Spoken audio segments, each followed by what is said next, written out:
Good morning, bird brains. Today I'm going to do a little bit different style episode. I've been wanting to talk about different products that have been coming out and things like that. I just decided to pick this one because I thought it was absolutely ridiculous and because actually a personal friend of mine got one, and then once I got the rundown on it, I was just like, you've got to be kidding me. So let's go ahead and jump into it. So this product that I'm referring to is called the Nuviz. Now, if you haven't heard about it, the Nuviz is this clunky, big heads-up display thing that you attach to your helmet. Basically, it's a Bluetooth device. It connects to your phone. It's got a camera built into it, a heads-up display. It'll play music over the speakers. But I think it's kind of a ripoff, to be honest with you. So this thing does come with a video camera, so that's the first thing that I'm interested in, obviously, as a motovlogger. And this is kind of where things already go off the rails. So it says here it captures photos up to 8 megapixels. For those of you who are not familiar with cameras, the iPhone 5 had an 8 megapixel camera. Now, megapixels don't mean everything, so let's go ahead and move on. And HD videos. I'm going to put quotations over the HD videos, and I'll show you why here in a second. Up to 1080p at 30 frames per second. Also, once again, if you're not familiar with camera specs, the GoPro Hero 2 had those specs. Also, the GoPro Hero 2 had an 11 megapixel still camera. Just throwing numbers out there. So the camera's kind of garbage, but it looks like it's more aimed towards the use of like a safety camera more than an actual motovlogging camera. So that completely makes sense. Also, one thing I did kind of like that I had built into it was that anytime you took a picture with the actual device, it saves it straight to your phone as opposed to the memory card. It does, however, allow for a 128 gigabyte memory card. So that's kind of a plus too. GoPro Hero 4s are limited to 64. So that's pretty much all that the camera does. You've got basic video, basic pictures, and the audio that it captures is kind of lackluster. Moving on, right above the camera you have the thing that kind of makes this somewhat unique, and that is the heads-up display. So for those who don't know what a heads-up display is, it is basically a clear piece of glass or plastic that sits in front of your eye that a image is projected onto. So you can see through the image, kind of like sort of kind of like a hologram.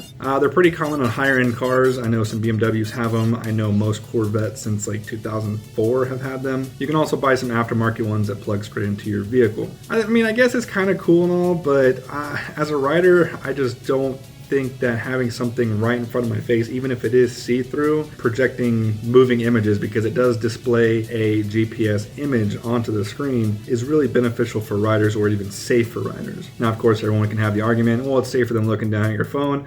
I can kind of disagree, because at least if your phone is on, you're only going to have to look down when you need to, and it's more of a conscious effort to look down and be quick and look back up than to constantly kind of have it there in the corner of your eye. Also, speaking of having maps in the corner of your eye, you can connect it to your phone, but you cannot use Google Maps or Apple Maps, whatever the iPhones come with. You have to use their GPS system. It's my understanding that the reason for that is so it can actually display the little animation thing and turn as you turn and all that good stuff. My question, of course, would be how accurate are the maps and how often do they update? Not only that, but does it have any sort of traffic information built into it? That's the main reason why I prefer to use Google Maps, is because I feel like the traffic information that's pumped into it is top notch. We'll go ahead and move on to some other features it has. So it does have Bluetooth capabilities, which means it can hook up to your phone, it can play music, but if you're a true motorcycle enthusiast, you're probably already asking the same question that I was, is can you use it with a Sena or a Scala or whatever the other one's called?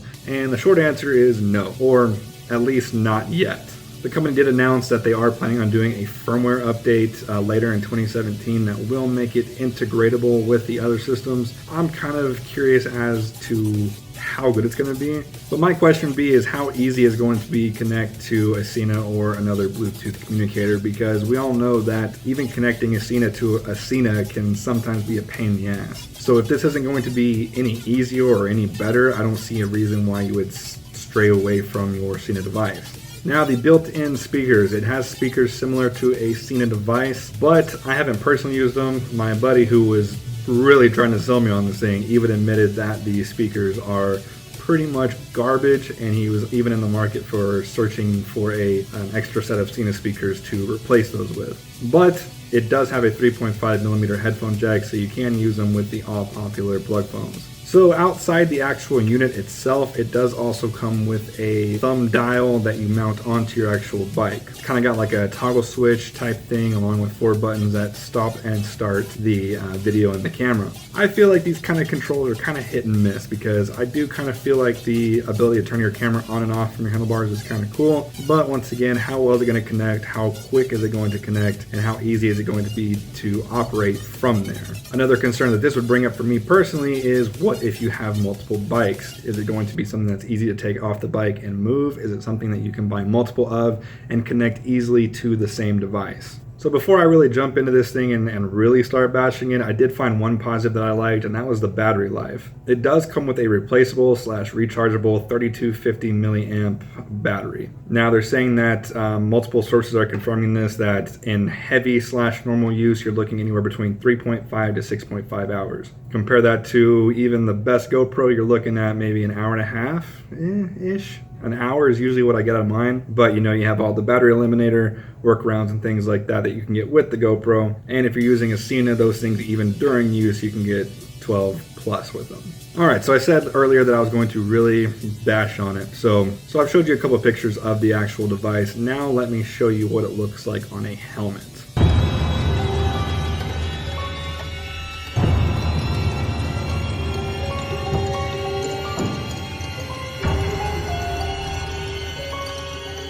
This thing is a brick.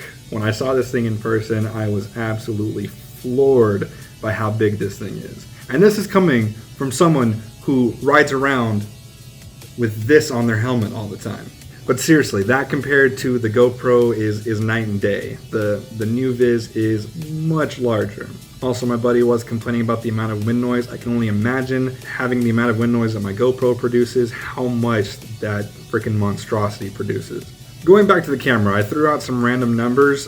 Here's a couple clips of what the actual video and audio looks and sounds like.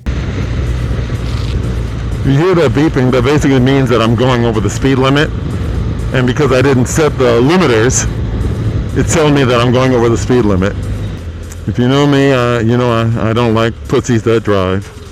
So, suppose this guy has a Special Forces Airborne tattoo. Decal in his thing, but he's driving like a little girl. So I'm just gonna pass him up, because I ain't a bitch.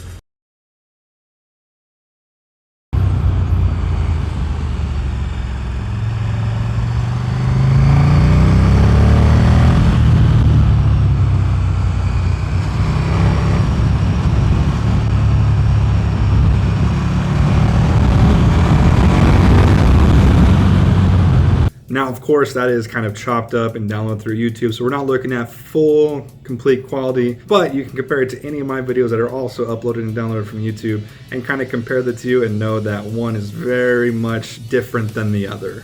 And then last but not least, I'm going to put the final nail in this coffin, and that is the price for this device. So now that you have the full kind of rundown on this device, I want you to picture a price in your head right now. All right, you got it? Now I'm going to give you the actual price.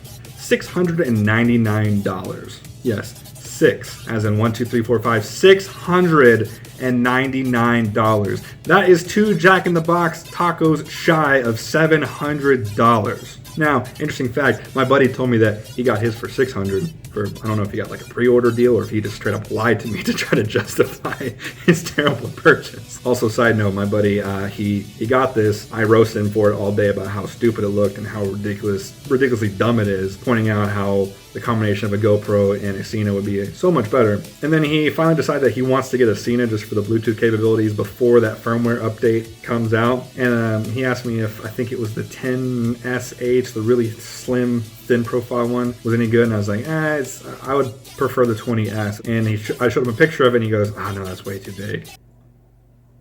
The 20S is too big. And you've got that cancer on the side of your helmet there. I had to make fun of him because he rides a 300. Nothing wrong with 300s, but I was making fun of him because I said, once you put that seat on your helmet, if you take the price of your helmet plus the size of that thing in your face plus the price of your Cena, your helmet is going to be worth about half of your bike.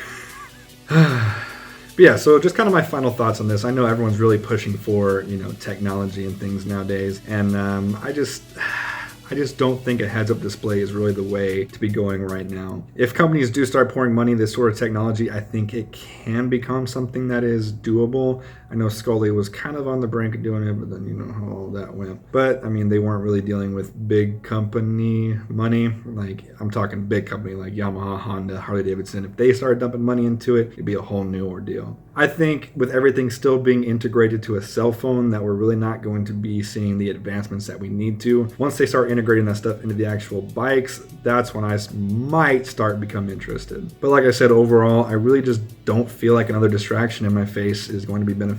I mean, at all. If it's looking behind me or what have you. If I need to look behind me, I've got my mirrors that I don't have to really take my eyes completely off the road to really see. I don't know. Hopefully you're picking up what I'm putting down here. But guys, I want to know, what do you guys think about this whole Nuviz thing? Do you think this is kind of something that the industry should be going towards? Or do you kind of share the same ideas that I do, that this is just another distraction to the rider and we need to focus our attention on different, more beneficial technological advances? Also, let me know down in the comments, do you like this style of video? Think we should do more of it, or just anyways guys, that's it for me today. If you like this video, please hit that like button. If you haven't already, go ahead and punch that subscribe button, and as always, thank you for watching.